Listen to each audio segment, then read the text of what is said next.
Sir నమస్కారం sir. నమస్తే. Sir మరి కళ్యాణ్ రామ్ గారిది 'డెవిల్' సినిమా రిలీజ్‌కైతే సిద్ధంగా ఉంది. కానీ ఇప్పుడు కూడా ఈ సినిమా డైరెక్టర్ ఎవరు అనే దాని మీద ఒక కన్‌ఫ్యూజన్ ఉంది. ఆ ప్రొడ్యూసర్ అభిషేక్ నమా గారు ఈ సినిమాని నేనే డైరెక్ట్ చేశానని ఆయన చెప్తున్నారు. పోస్టర్‌లో కూడా ప్రొడ్యూసర్ అండ్ డైరెక్టర్ అభిషేక్ నమా అని ఎంచుకున్నారు. కానీ ఈ సినిమా అనౌన్స్ చేసినప్పుడు మాత్రం డైరెక్టర్ నవీన్ మేడారం ఇప్పుడు కూడా ఈ సినిమాని నేనే తీశాను, క్రెడిట్ మొత్తం ఆయన కొట్టేయాలని ప్రయత్నిస్తున్నారని కూడా చెప్తున్నారు.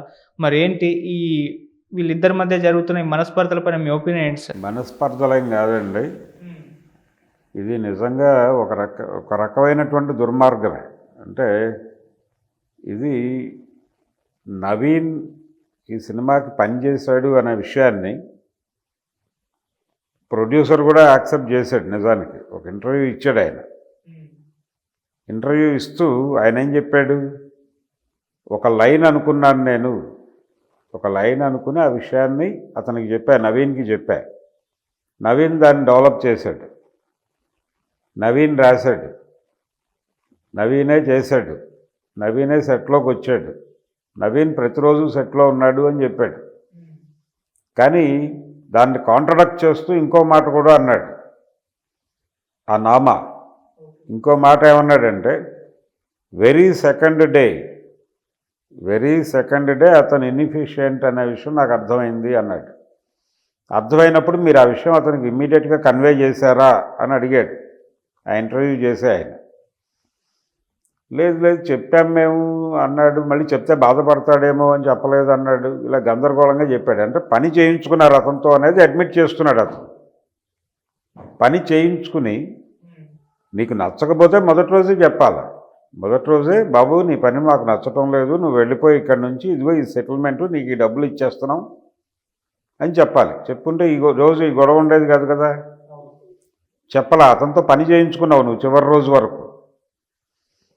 అకార్డింగ్ టు నవీన్ సోషల్ మీడియాలో పెట్టినటువంటి లెటర్లో అతను చెప్పింది ఏమిటి, చాలా క్లియర్గా, అయ్యా నేను ఈ సినిమాకి మొత్తం పనిచేశాను, ఈ కథ నాదే, ఇది నా బ్రెయిన్ చైల్డ్, ఈ సినిమా కోసం నేను చాలా కష్టపడి పనిచేశాను. అలాగే కళ్యాణ్ రామ్ గారు కూడా చాలా కష్టపడి పనిచేశాడు. ప్యాచ్ వర్క్ మాత్రమే వాళ్ళు చేశారు. ఆ ప్యాచ్ వర్క్ చేసిన వాళ్ళే క్రెడిట్స్ ఇచ్చుకుంటున్నారు. ఇప్పుడు నాకు కొంచెం బాధ అనిపించింది, కాకపోతే నేను వేరే ప్రాజెక్టుతో మళ్ళీ మీ ముందుకు వస్తాను అని చెప్పాడు ఆయన. ఆయన ఎవరిని, ఈ అభిషేక్ని కానీ లేకపోతే మరొకరిని కానీ బ్లేమ్ చేయలా. కానీ అభిషేక్ నామా అతను స్ట్రైట్గానే ఉన్నాడు. అభిషేక్ నామా చెప్తున్న మాటల్లో మాత్రం తేడా ఉంది. తేడా అంటే ఒక రకమైన బుల్డోజ్ చేసే ధోరణి కనిపిస్తోంది అతనిలో. బుల్డోజ్ చేయటం అంటే ఉన్నాడు, పనిచేశాడు, అయితే ఏమిటి అన్న పద్ధతిలో మాట్లాడాడు. అతను ఏమాత్రము గౌరవం లేకుండా మాట్లాడాడు. అలాగే అతనికి అనుభవం లేదు అనడానికి కూడా లేదు. ఇప్పుడు నవీన్ మేడారం ఆల్రెడీ ప్రూవ్డ్. అతను కొంత పని చేశాడు, ఈ సినిమాకే కాదు, అతను ఒక వెబ్ సిరీస్కి పనిచేశాడు. కాబట్టి అతనికి తెలియదు, నేను చేస్తున్నాను, నేనే చేసుకుంటాను, నాకు తెలియని రంగమా ఇది అని అనుకోవచ్చు, తప్పేం లేదు. ఇప్పుడు చాలా సందర్భాల్లో కొంత సినిమా షూట్ అయిన తర్వాత డైరెక్టర్తో కుదరక అతన్ని పంపించేసి వాళ్ళే చేసుకున్న ప్రొడ్యూసర్లు ఉన్నారు, డైరెక్టర్లను మార్చిన ప్రొడ్యూసర్లు కూడా ఉన్నారు. ఇది ఓపెన్గా జరుగుతుంది. ఇప్పుడు చిరంజీవి గారు అంజీ సినిమాకి మొదట అనుకున్నది ఒక తమిళ డైరెక్టర్ని, అతనితోనే ముహూర్తం షూట్ చేశారు. కొంత షూట్ అయిన తర్వాత అతన్ని తీసి కోడి రామకృష్ణ గారిని పెట్టారు. ఇలాంటివి అనేకం ఉన్నాయి ఇండస్ట్రీలో. డైరెక్టర్లు మారిపోయిన సందర్భాలు అనేకం ఉన్నాయి. పులి అని చిరంజీవి సినిమానే, దానికి మొదట అనుకున్న డైరెక్టర్ టిఎల్వి ప్రసాదే మొదలుపెట్టాడు ఆ సినిమా. మొదలుపెట్టిన తర్వాత ఒక పొలిటికల్ రీజన్తో స్వయంగా చిరంజీవి ఇతన్ని ప్రసాద్ని టిఎల్వి ప్రసాద్ని ఇంటికి పిలిచి టిఫిన్ పెట్టి, బాబు చిన్న సాంకేతిక సమస్య వచ్చింది, అది నీతో ప్రాబ్లం కాదు, వారి నాన్నగారు తీసుకున్న పొలిటికల్ నిర్ణయం, ఏది టిఎల్వి ప్రసాద్ ఫాదర్ ప్రకాష్ రావు గారు తీసుకున్న ఒక రాజకీయ నిర్ణయం సినిమా నిర్మాతలను ఇబ్బంది పెట్టింది కాబట్టి మిమ్మల్ని డైరెక్టర్గా పెట్టుకోవడానికి వాళ్ళు ఇబ్బంది పడుతున్నారు, అందుకని మిమ్మల్ని తీసి రాజ్ భరత్ అనేవాడిని పెట్టుకోవాలనుకుంటున్నారు, నువ్వు హర్ట్ కాకు అని టిఫిన్ పెట్టి గౌరవప్రదంగా చెప్పి ఓకే చెప్పి ప్రొడ్యూసర్లకు కన్విన్స్ చేసి రాజ్ భరత్తో సినిమా చేశారు. ఇంత గౌరవప్రదంగా నడిచేది. డైరెక్టర్లను మార్చిన సందర్భాలు కొత్త ఏం కాదు తెలుగు సినిమా పరిశ్రమకి. అనేక సినిమాలకు డైరెక్టర్లను మార్చారు. అది దానికి ఒక పద్ధతి ఉంటుంది. ఆ పద్ధతి ఫాలో కాకుండా అసలు నీకు చెప్పాల్సిన అవసరం ఏంటి నేను అన్న పద్ధతిలో వ్యవహరించాడు. ఎందుకు వచ్చి పని చేయాలి అతను వీళ్ళ సెట్కి వచ్చి రోజు? నేను డైరెక్ట్ చేస్తున్నాను అనే భ్రమలో కదా అతను వచ్చి పనిచేసింది. ఆ భ్రమ కలిగించింది ఎవడు? అభిషేక్ నామా కదా. నీకు నచ్చకపోతే వెరీ సెకండ్ డే, రెండో రోజే అతను నచ్చలేదు, నాకు అతని పనితనం నచ్చలేదు, అతను నిపుణుడు కాదని నేను అనుకున్నాను, he is not a efficient technician అని నాకు సెకండ్ డే అర్థమైంది అని చెప్పావు నువ్వు. నీకు అర్థమైన రోజు సాయంత్రం 6ంటికి అతను కూర్చోబెట్టి, బాబు నీ పని విధానం నాకు నచ్చట్లేదు, ఇదిగో నీకు రావాల్సిన డబ్బులు, ఇక నుంచి నేనే డైరెక్ట్ చేసుకుంటానని చెప్పుంటే వెళ్ళిపోయేవాడుగా. ఈరోజు ఈ స్టేట్మెంట్ ఉండేది కాదుగా. రెండోది కళ్యాణ్ రామ్ కూడా చాలా తెలివిగా వ్యవహరించాడు దీనిలో. కళ్యాణ్ రామ్ దగ్గర కూడా ఈ ప్రశ్న వచ్చింది. ఇది నిన్న అతను సోషల్ మీడియాలో పెట్టిన తర్వాత బయటకు రావడం కాదు, ముందే ప్రపంచానికి తెలుసు. కళ్యాణ్ రామ్ ఇచ్చిన ప్రమోషనల్ ఇంటర్వ్యూల్లో కూడా వారిని అడిగారు, అయ్యా మీ సినిమాకి డైరెక్టర్లు మారిపోయిన విషయం మీకు తెలుసా? అడిగితే ఇలాంటి కాంట్రవర్షియల్ ప్రశ్నలు నన్ను అడగద్దండి, ప్రొడ్యూసర్తో మాట్లాడుకోండి అని చెప్పాడు ఆయన చాలా స్పష్టంగా.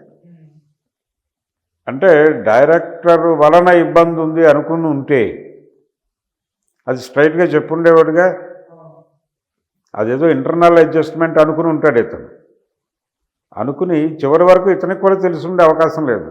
నవీన్ చెప్పిన ప్రకారం అయితే కళ్యాణ్ రామ్కి కూడా చివరి వరకు తెలిసి ఉండే అవకాశం లేదు.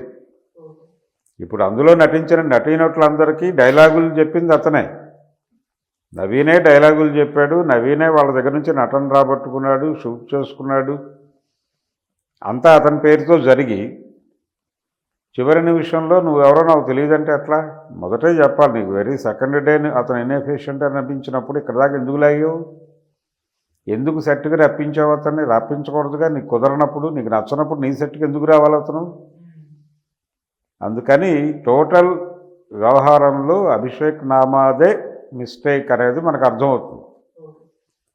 ఇలా చాలా సందర్భాల్లో జరుగుతుంది. కథలు లేపేసి వాడేసుకున్న ప్రొడ్యూసర్లు ఉన్నారు కదా, ఎవరో వచ్చి కథ చెప్తారు, అందులో పాయింట్స్ రాసుకుంటారు. ఇంకెవరో ఏదో కథ చెప్తారు, అందులో పాయింట్స్ నోట్ చేసుకుంటారు. ఆ పాయింట్ అవన్నీ కలిపి ఇంకో కథ తయారు చేస్తారు. ఇలాంటి దారుణాలు జరిగినవి అనేకం చూసాం కదా. ఇప్పుడు రాజశేఖర్ సినిమాలకు కూడా చాలా సందర్భాల్లో డైరెక్టర్లు మారారు, గౌరవప్రదంగా చెప్పి మార్చుకున్నారు. ఎవరు మారినా ఇప్పుడు ఈరోజు అనుకున్న హీరోని ముహూర్తం టైంకి అంటే సినిమా రేపు ముహూర్తం ఉంది అని మీడియాకి లెటర్ పంపించేటప్పుడు ఒక హీరో ఉన్నాడు. పొద్దున్న మీడియా ముందు ముహూర్తం ఓపెన్ చేసేటప్పుడు ఇంకొక హీరో ఉన్నాడు. అలాంటి సందర్భం కూడా జరిగింది ఇండస్ట్రీలో. బండోడు గుండమ్మ అనే సినిమా దాసరి నారాయణరావు గారు తీశాడు. ఆ సినిమాకి కృష్ణరాజు, జయప్రద అని అనౌన్స్ చేశారు ముందు. మీడియాకి ఇన్విటేషన్స్ వెళ్ళిపోయినాయి. మర్నాడు ముహూర్తం మెడ్రాస్లో. తీరా ముహూర్తం దగ్గరికి వెళ్తే కృష్ణరాజు లేడు, అక్కడ కృష్ణ గారు ఉన్నాడు. కృష్ణ, జయప్రద అని అక్కడ అనౌన్స్ చేశారు మళ్ళీ. అంతకుముందు కృష్ణరాజు, జయప్రద. మరి కృష్ణరాజు ఉన్నట్టుండి ఒక్క రోజులో ఎలా మిస్ అయ్యాడు? ఏదో గొడవ ఉంది వాళ్ళిద్దరి మధ్య. దాసరికి కృష్ణరాజుకి ఎక్కడో అవగాహన కుదరలేదు, తీసేసి ఇమీడియట్గా కృష్ణతో ముహూర్తం చేసాడు ఆయన. సినిమా తీసేశాడు. ఇలాంటివి అనేకం జరుగుతాయి. జరిగినప్పుడు గౌరవప్రదంగా చెప్పుకుంటారు. గౌరవప్రదంగా చెప్పుకుని ఒకవేళ తొందరపడినప్పటికీ ఫోన్ కాల్ చేసైనా చెప్పుకుంటారు, బాబు నీతో నాకు టెక్నికల్ ప్రాబ్లం ఉంది, లేకపోతే నీతో నాకు క్రియేటివ్ డిఫరెన్సెస్ ఉన్నాయి, అందుకని నేను వేరే వాళ్ళతో ప్రయాణించదలుచుకున్నాను అని చెప్పాలి. చెప్పేస్తే క్లోజ్ అయిపోతుంది అది. కాబట్టి ఏ కోణంలో చూసినా కానీ అభిషేక్ నామాదే తప్పు అనేది అర్థమవుతుంది. టాలెంట్ ఉంటే నవీన్ అనేవాడు ఈరోజు కాకపోతే రేపు అతను అన్నట్టుగా వేరే ఏదో ప్రాజెక్టు, బిగ్ ప్రాజెక్టుతో రాబోతున్నాను అని మాట్లాడాడు. ఆ బిగ్ ప్రాజెక్ట్ వచ్చినప్పుడు నిజంగా టాలెంట్ ఉంటే సక్సెస్ అయితే అప్పుడు ఈరోజు అతను మాట్లాడిన దానికి విలువ వస్తుంది. ఆ రోజున అభిషేక్ నామా ఏమిటి అనేది ప్రపంచం అడుగుతుంది అతన్ని. అప్పుడు అతను ఇప్పటికంటే గొప్ప గొంతుతో చెప్పగలుగుతాడు. అప్పుడు మళ్ళీ విందాం ఈ story. Thank you sir. Thank you.